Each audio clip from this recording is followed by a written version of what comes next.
శ్రీ గురుభ్యో నమః. ఈరోజు మనం తెలుసుకోబోయేటువంటి విషయం ఎప్పుడు సీరియస్ మ్యాటర్లే కాదు కదా, కొన్ని హాస్యంగా ఉండేవి కూడా తెలుసుకోవాలి. అది ఇప్పుడు నేను చెప్పేది హాస్యమే కాదు, ఇందులో నిజం కూడా ఉంది. కొద్దిమందికి పగటి కలలు కనడం ఒక అలవాటుగా ఉంటుంది. నిజ జీవితంలో వాళ్ళు ఆచరించలేక పడుకుని పగటి కలలు కంటారు. పగటి కలలు అంటే పగటిపూటే కలలు కంటారంట కాదు, కళ్ళు తెరిచి ఊహాలోకంలో జీవించడం. వాళ్ళు ఏం చేయాలనుకున్నారో, ఎలా జీవించాలనుకున్నారో వాటిని కళ్ళ ముందు జరిగినట్టుగా ఊహించుకుంటారు. వీటిని పగటి కలలు అంటారు. మనము కష్టపడితే ఫలితం పొందుతాం, కానీ కలలు కంటే ఫలితం పొందుతామా? పొందలేం కదా. దీనికి మనం ఈరోజు ఒక మంచి కథ చెప్పుకుందాం. ఒక బ్రాహ్మడు ఒక చోట ఒకరింట్లో పూజ చేసి బయలుదేరి వెళ్తున్నాడు. పూజ చేసినందుకు గాను ఆ ఇంటి ఇల్లాలు ఆమె దగ్గర డబ్బులు లేకపోవడం వల్ల ఏమి ఇవ్వాలో తెలియక అతనికి సత్తుపిండి ఇచ్చింది. నా దగ్గర ఇదే ఉంది, పూజకు బదులుగా ఈ పిండి తీసుకోండి అని అతనికి ఇచ్చి దండం పెట్టింది. సత్తుపిండి అంటే తెలుసా మీకు? జొన్నలు. వాటిని ముందుగా వేడి నీళ్ళల్లో 1-2 సార్లు అలా తెల్లేటట్టు చేసి బాగా ఎండపెట్టి వాటి పిండి చేస్తారు. దాన్ని పాలు వేసుకుని మజ్జిగ వేసుకుని ఎలా కావాలనుకుంటే అలా ఉప్పు కానీ పంచదార కానీ వేసుకుని తాగుతారు. ఎండాకాలం చాలా చల్లగా ఉంటుంది, కడుపులో చలవ చేస్తుంది. దీన్ని సత్తుపిండి అంటారు. అది ఆ బ్రాహ్మడికి పెట్టింది ఆ ఇల్లాలు. బ్రాహ్మడు ఆ సత్తుపిండిని తన భుజాన ఉన్నటువంటి కండువాలో మూట కట్టుకుని ప్రయాణం చేసి వెళ్తున్నాడు. అలా వెళ్తూ ఉంటే మార్గ మధ్యంలో ఎండ చాలా ఎక్కువగా ఉంది. ఆ తట్టుకోలేక ఆయా చెట్టు కింద ఆ సత్తుపిండి మూటని తల కింద పెట్టుకుని పడుకున్నాడు. పడుకోగానే అతనికి ఒక ఊహ వచ్చింది. పగటి కలడు.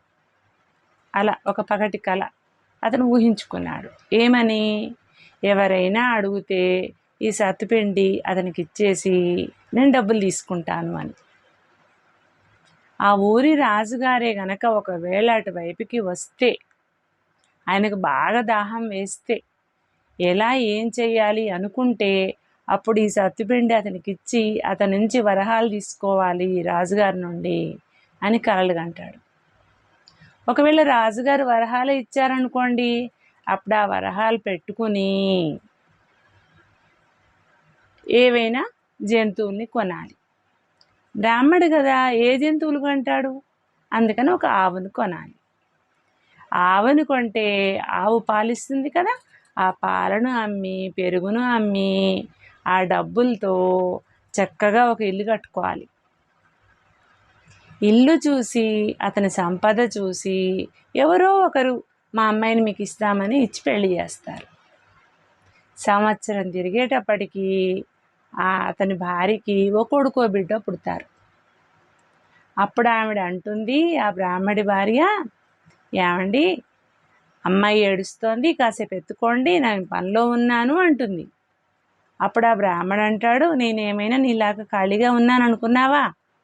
నన్ను అమ్మాయిని ఎత్తుకోమని చెప్తావా అని ఇలా తంతాను అని అతను ఆ పగటి కలలు కంటూ ఎప్పుడు లేచి కూర్చున్నాడో కూడా గుర్తులేక కాలుతో తన్నేస్తాడు. అప్పుడు తల కింద పెట్టుకున్న ఆ మూట, అతను కూర్చున్న విషయం తెలియదు కదా ఆయనకి, అలా కాలుతో ఆ మూటను తన్నేస్తాడు. అది పోయి పక్కనే ఉన్న చెరువులో పడిపోతుంది. అప్పుడు అనుకుంటాడు, అయ్యయ్యో ఇదేమిటి, నేను రాజుగారికి ఇవ్వాలనుకున్నాను, ఆయన వరహాలు ఇస్తాడనుకున్నాను, ఆవును కొందామనుకున్నాను, అయ్యో ఇవన్నీ పోయి ఆ సత్తుపిండి మూట కాస్త చెరువులో పడిపోయింది. ఇంకేముంది, తడిసి ముద్దయిపోయింది కదా పిండి, కనీసం తాగితే తన కడుపైన చలవగా ఉండేది, అది ఏ విధంగా ఉపయోగం లేకుండా పోయిందే అని బాధపడతాడు. ఇప్పటి వాళ్ళు కూడా, ఎప్పటి వాళ్ళైనా సరే, ముఖ్యంగా ఇప్పటివాళ్ళు. పగటి కలలు ఎక్కువ, చేసే పని తక్కువ. మాకు అలా వస్తే బాగుండు, ఇలా వస్తే బాగుండు, వాళ్ళు ఇస్తే బాగుండు, వీళ్ళు ఇస్తే బాగుండు, అలా వస్తే ఇలా చేసేవాడిని, ఇలా వస్తే అలా చేసేవాడిని అని కలలు ఎక్కువ, పని తక్కువ. ఉన్న పనితో తృప్తి పడడం, కష్టపడడం ఇవి ఉండవు.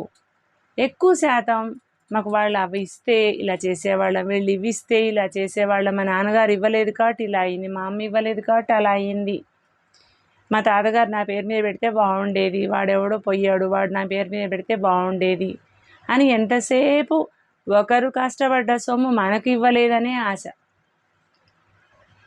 మాకు తెలిసిన ఒక వ్యక్తి ఎప్పుడు మాట్లాడినా ఏమనేవాడు అంటే, అతనికి పెళ్లి సంబంధాలు చూస్తూ ఉండేవాడు. అప్పుడు అతను నాతో ఒకసారి మాట్లాడుతూ ఏమన్నాడంటే, ఎవరిని చేసుకున్నా ఏదో ఒక ప్రాబ్లం ఉంటుంది, ఆ అమ్మాయికి తల్లిదండ్రులు ఉండాలి కానీ చాలా ముసలి వాళ్ళు అయి ఉండాలి, ఆ అమ్మాయిని నాకు చేతిలో పెట్టే వరకే వాళ్ళు బతికి ఉండాలి, వాళ్ళ ఆస్తి ఆ అమ్మాయి నా చేతిలో పెట్టాక సంవత్సరం లోపే కొద్ది గ్యాప్తో ఆ అమ్మాయి తల్లి తండ్రి చనిపోవాలి, అప్పుడు ఆస్తి నా సొంతం అవుతుంది, అమ్మాయి నా సొంతం అవుతుంది, ఇక నాకే బర్డెన్ ఉండదు, హ్యాపీగా నేను నా భార్య ఆ డబ్బులతో సంతోషంగా ఉంటామని అన్నాడు ఆ అబ్బాయి. అప్పుడు నేనన్నాను నవ్వుతూ, అమ్మాయి కూడా అలాగే అనుకుంటుంది కదా, అబ్బాయి వైపు ఆస్తి ఏమైనా ఉంటే పెళ్ళయిన తర్వాత ఆ ఆస్తి కాస్త మా పేరు మీద రాశాక ఆ అత్తగారు మామగారు సంవత్సరం లోపే పైలోకాలకు వెళ్ళిపోతే ఆ ఆస్తితో నేను నా భర్త హ్యాపీగా ఉంటామని అమ్మాయి కూడా కలలు కంటుంది కదా, అప్పుడేమిటి నీ పరిస్థితి? తప్పు, ఇలా ఆలోచించకూడదు అన్నాను.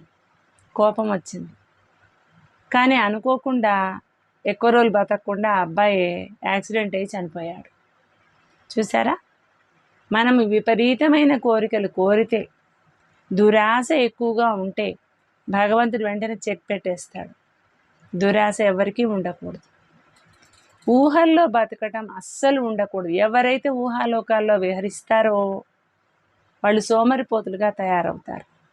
కష్టపడండి, చెమటోడ్చండి, మీకు డబ్బు విలువ తెలుస్తుంది. అప్పుడు ఒకరి డబ్బుల కోసం మీరు ప్రయత్నం చెయ్యరు, మీ డబ్బులతో మీరే హ్యాపీగా ఉంటారు. మీ డబ్బులతో మీరు కారం వేసుకుని తిన్నా కూడా చాలా హ్యాపీగా ఉంటారు. అందుకని ప్రయత్నం చేసి కష్టపడండి. చాలామంది ఏం కోరుకుంటారు, ఇల్లున్నవాడిని చేసుకోవాలి, వాకిలున్నవాడిని చేసుకోవాలి, కోట్లున్నవాడిని చేసుకోవాలి, లక్షలున్నవాడిని చేసుకోవాలి అనుకుంటారు. ఇది కాదు పెట్టుబడి. ఎంతో వ్యవసాయం ఉన్నవాడిని చేసుకుంటే అనుకోకుండా ఏవైనా కారణాల వల్ల ఆ పొలం కానీ చిరకలు కానీ ఏవైనా సరే అమ్ముకొని బికారైపోవచ్చు, చెప్పలేం కదా. కోటీశ్వరుడు అని మనం అనుకుని భ్రమిసి పెళ్లి చేసుకుంటే కోట్లు కాస్త ఏదో కారణం వల్ల పోయి చివరికి ఏమీ ఉండకపోవచ్చు. మనం ఏం నమ్ముకోవాలి?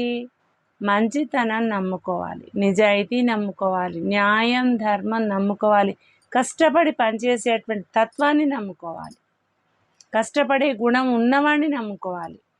నమ్ముకుని అలాంటి వాళ్ళతోటి మనం కూడా అంతే న్యాయబద్ధంగా వ్యవహరించినప్పుడు చేసుకునే వెంటనే కాకపోయినా తప్పకుండా అతి తొందరలో మంచి రోజులు వస్తాయి, ఇల్లు కట్టుకుంటారు, మంచిగా జీవితాన్ని కొనసాగిస్తారు. అందుకే ఊహల్లో వ్యవహరించకండి, కష్టపడి పనిచేయటానికి అలవాటు పడండి. కష్టపడాలి అని మీరు నిర్ణయించుకోండి. ఆడవాళ్ళైనా మగవాళ్ళైనా కష్టాన్ని నమ్ముకోవాలి, ఊహల్ని ఎప్పుడూ నమ్ముకోకండి. ఇది పగటి కలలు, ఊహల్లో తేలే వాళ్ళ గురించి ఈరోజు నేను చెప్పాలనుకున్నాను. అందుకే నేను చెప్పాను ఈ విషయాన్ని. Thank you.